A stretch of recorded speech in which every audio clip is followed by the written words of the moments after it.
अंजू, मेघा, अलका, राकेश की 3 छोटी बहनें। माता पिता के जाने के बाद राकेश ने अपनी तीनों बहनों की शादी की। हालांकि राकेश की पत्नी सुरभि इन सब बातों से शुरू से चिढ़ती भी थी। देखो राकेश, इस बार दशहरे की छुट्टियों में तुम्हारी तीनों बहनें रहने के लिए आ तो रही हैं, पर खबरदार तुमने उन पर ज्यादा खर्च किया तो मुझसे बुरा कोई नहीं होगा। हमारे पास इतने पैसे नहीं है कि हम उन पर लुटाते रहे। सुरभि, तुम्हें मेरी तीनों बहनों से इतनी जलन क्यों है? तुम्हारे भैया भाभी आते हैं तो मैं तो कभी नहीं कहता कि तुम उन पर खर्च करती हो, क्योंकि मैं जानता हूँ वो तुम्हारे अपने रिश्तेदार हैं। मेरी तीनों बहनें भी तो इस घर का हिस्सा हैं, उनके लिए इतना गलत क्यों सोचती हो? राकेश अभी बात कर ही रहा था कि तभी सुरभि के भैया भाभी आ जाते हैं। अरे सुरभि, जल्दी से गरम गरम चाय बना लो। हम रास्ते में आते हुए हलवाई की दुकान से समोसे ले आए हैं, सोचा चाय साथ में बैठकर ही पी लेंगे। और जीजू आज ऑफिस से जल्दी आ गए? हाँ, वो दशहरा आने वाला है ना, इसीलिए ऑफिस में इतना काम नहीं होता। अच्छा तुम लोग चाय पियो, मैं स्टेशन जा रहा हूँ। स्टेशन जा रहे हो? कोई आ रहा है क्या जीजा जी? हाँ, वो अंजू, मेघा और अलका दशहरे की छुट्टियों में कुछ दिन रहने आ रही हैं।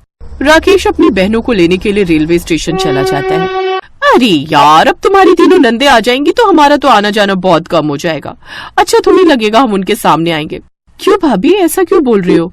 आप जब मर्जी चाहे आ सकते हो, उनके आने से क्या होता है? वो तो 4-5 दिन के लिए आ रही है। वो तो है, पर सुरभि अच्छा नहीं लगता। सब अच्छा लगता है, मैंने बोल दिया ना, उनके आने पर कुछ नहीं बदलेगा।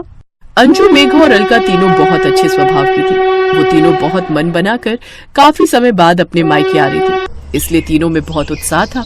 तुम तीनों ने रात में क्या खाना है मुझे बता दो। मेरे घुटने में बहुत दर्द है, इसलिए मैं जल्दी बना दूंगी ताकि मैं आराम कर सकूं। अरे भाभी, आप टेंशन क्यों लेते हो? आप आराम करो, रात का खाना हम तीनों मिलकर बना लेंगे। हाँ, ये ठीक रहेगा। राकेश भैया, आज हम आपकी पसंद के राजमा चावल बनाए। हाँ, और मैं भैया के लिए खीर भी बना दूंगी। अरे इतने दिनों बाद तो तुम तीनों आई हो और आते रसोई में लग जाओगी, ऐसे थोड़ी होता है। सुरभि तुम्हारी हेल्प कर देगी। हाँ हाँ, वो तो मैं कर दूंगी। सुरभि ने हाँ तो कह दिया, पर जैसे ही शाम हुई वो अपने बेडरूम में अपनी भाभी भैया के साथ गप्पों में लग गई। सुरभि थोड़ा तो सोचो, मेरी तीनों बहनें रसोई में लगी हुई हैं और तुम यहाँ टाइम पास कर रही हो। एक बार तो उनसे पूछ लो, उनके लिए ये रसोई अब पहले वाली रसोई नहीं है। उन्हें कौन सी चीज कहाँ रखी है ये तो बता दो। अलका को नमक नहीं मिल रहा, नमकदानी में नमक नहीं है। हाँ हाँ, जा रही हूँ, एक दिन चैन से बैठने भी नहीं देते हो। सुरभि गुस्से में रसोई में जाती है। तब तक अलका को नमक मिल गया था। अलका, नमक मिल गया क्या? हाँ भाभी, वो मुझे रिया ने बता दिया।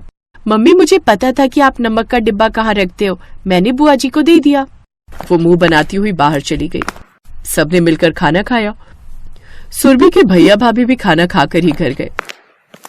दशहरे का दिन आया। सब लोग दशहरे का मेला देखने के लिए जाने लगे।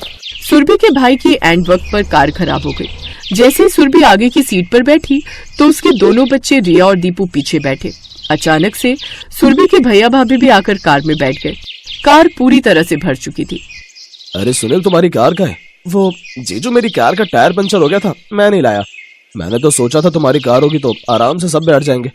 अब अंजू, मेघा और अलका कहाँ बैठेंगे? अरे उन तीनों को मैं बोल देती हूँ ना कि आप ये ऑटो कर लेंगे। अब तो मेरे भैया भाभी को कार से नीचे थोड़ी उतारोगे। भैया, आप सब पहुँचो, हम ऑटो से आ जाएंगे। वही रामलीला ग्राउंड पहुँचना है ना? हाँ हाँ, पर रुको, मैं भी तुम्हारे साथ आता हूँ। कार सुनील चला लेगा। अरे नहीं नहीं भैया, हमारे लिए ये शहर कोई नया थोड़ी है, हम तो बचपन से यहाँ रह रहे हैं, हम पहुँच जाएंगे।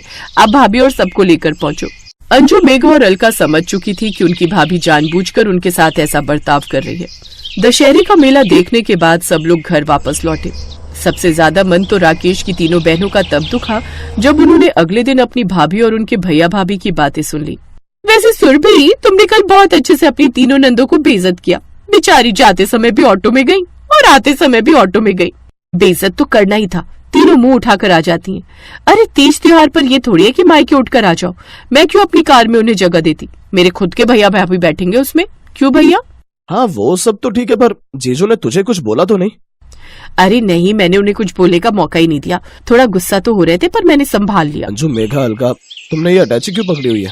तुम तीनों कहाँ जा रही हो? राकेश भैया, 4-5 दिन हो गए हमें आए हुए, बस अब वापस घर जाएंगे। परसों से बच्चों के स्कूल भी खुल रहे हैं। अरे पर तुम तो अभी 2 दिन और रुकने वाली थी। नहीं भैया, अब हम और नहीं रुकेंगे। अब हमारा मन ही नहीं है यहाँ रुकने का। आप तो हमें बहुत प्यार करते हो, हमारे साथ बहुत अच्छे से बात करते हो क्योंकि आप हमारे भाई हो। पर भाभी का बर्ताव इस बार हम तीनों के साथ बिल्कुल ठीक नहीं है। हमें भी अपने ससुराल में किसी चीज की कोई कमी नहीं है, पर वो तो आपने हमें बार बार बोला इसलिए हम तीनों आ गए। भैया, हमें आपसे कोई नाराजगी नहीं है, पर भाभी ने इस बार भी ठीक से बात नहीं की। हमने सोचा था भाभी का व्यवहार बदल गया होगा, पर वो वैसी ही है जैसी पहले थी। अच्छा हम चलते हैं, ट्रेन का टाइम हो रहा है भैया। अच्छा ठीक है, मैं तुम तीनों को स्टेशन छोड़ाता हूँ। अरे नहीं नहीं भैया, हमने कैब बुला ली है, कहीं ऐसा ना हो आप हमें छोड़ने जाने के लिए कहो और भाभी को कोई और काम निकल आए, इसलिए हम बात अपने ऊपर नहीं लेना चाहते, हम चले जाएंगे। उस दिन के बाद राकेश की तीनों बहनों अंजू, मेघा और अलका ने मायके आना छोड़ दिया। जब कभी राकेश का मन होता तो वो अपनी बहनों से मिलाता। कहते हैं जहाँ इज्जत ना हो वहाँ जाना ही नहीं चाहिए, भले ही वो अपना मायका ही क्यों ना हो।